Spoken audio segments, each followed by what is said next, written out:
সম্মানিত সুপ্রিয় দর্শক শ্রোতা দেশ ও প্রবাস থেকে যারা আমাদের সাথে সংযুক্ত আছেন, ভিডিও দেখতেছেন অথবা শুনতেছেন, সবাইকে জানাই আন্তরিক প্রীতি ও শুভেচ্ছা। বন্ধুরা, আমি কথা বলছিলাম একটি আপুর সাথে, প্রতিবেদন করবে, অডিও কলে সংযুক্ত হয়েছে আমার সাথে। কেন আসলো প্রতিবেদনে বিস্তারিত ভিডিওতে থাকছে, আপনারা অবশ্যই ভিডিওটা কন্টিনিউ করলে বুঝতে পারবেন। কথা না বাড়িয়ে পরিচয় করে দিতেছি। আসসালামু আলাইকুম। ওয়ালাইকুম আসসালাম। কেমন আছেন? জি, আলহামদুলিল্লাহ ভালোই আছি। ভালোই আছেন, ভালোই থাকবেন, ভালো থাকাই কামনা করছি। প্রতিবেদনে কেন আসছেন একটু শুনতে চাচ্ছি, বলুন। প্রতিবেদন হচ্ছে একটা মনের মানুষের জন্য, বুঝছেন? অনেক কষ্ট পাই এই প্রতিবেদনে আসলাম। কষ্ট না পেলে তার আসতাম না। হুম। কি কষ্ট পাইছেন? কেমন মনের মানুষ চাচ্ছেন বলুন, একটু শুনি একবার। এই যে এমন কষ্ট পাইছি, একটা আম্মু আছে, ছোট থাকতে আব্বু মারা গেছে, এরকম কষ্ট আর কি। আর একটা ভাই আছে ছোট, 6 বছর যা, এই কষ্ট আর কি, যে আমারে খাইতে পারবো, লইতে পারবো, এরকম একটা আমি মনের মানুষ চাই। যে আপনাকে খাওয়াইতে পারবো, আবার লওয়াইতে পারবো কি, এটা তো বুঝলাম না।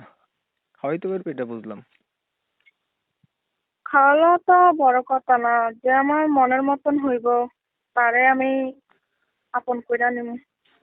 আপনি চাচ্ছেন এমন একটা মানুষ যে আপনার সুখে দুঃখে পাশে থাকবে, দায়িত্ব নেবে, এই এমন মানুষ পাইলে তাকে আপনি আপন করে নিবেন, এই তো?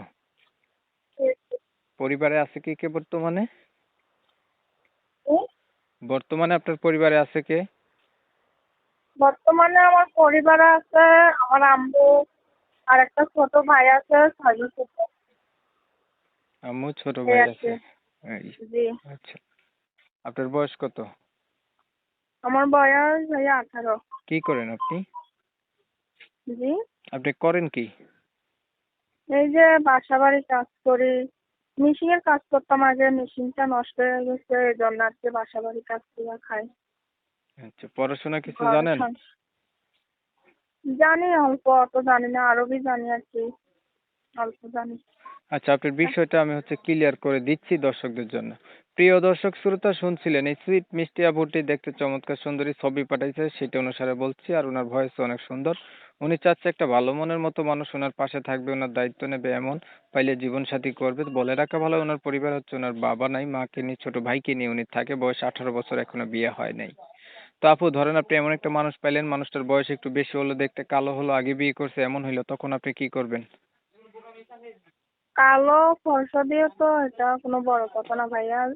কালো হোক আর বয়স্ক হোক, যে আমার মনের মতন হইব তাকে আমি আপন কইরা নেব। বয়স্ক হইলেও আমার কিছু হইব না, কালো হইলেও আমার কিছু হইব না। আচ্ছা, যে ঠিক। আমার মনের মতন হইব তাকে আমি মনের মানুষ কইরা নেব। ঠিক আছে, আর কিছু বলবেন? না, আলহামদুলিল্লাহ ভালো থাকেন। প্রিয় দর্শক শ্রোতা, আপুর কথা শুনে গেছেন আপনারা। শুনে যাদের কাছে ভালো লাগছে, চাইলে এই আপুর সাথে কথা বলতে পারেন। আমি কমিউনিটি গাইডলাইনের কারণে আপুটির নাম এবং ঠিকানা আপনাদের মাঝে তুলে ধরতে পারি নাই। অবশ্যই আপনারা ওনার কাছ থেকে জেনে নেবেন।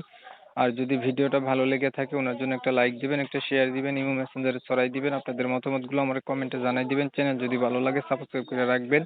আপনারা অনেক সময় নিয়ে পাশে থেকে আমার ভিডিও দেখছেন, সবাইকে জানাই এমএসকে টিভির পক্ষ থেকে অসংখ্য ধন্যবাদ। সবাই ভালো থাকবেন, সুস্থ থাকবেন, আল্লাহ হাফেজ।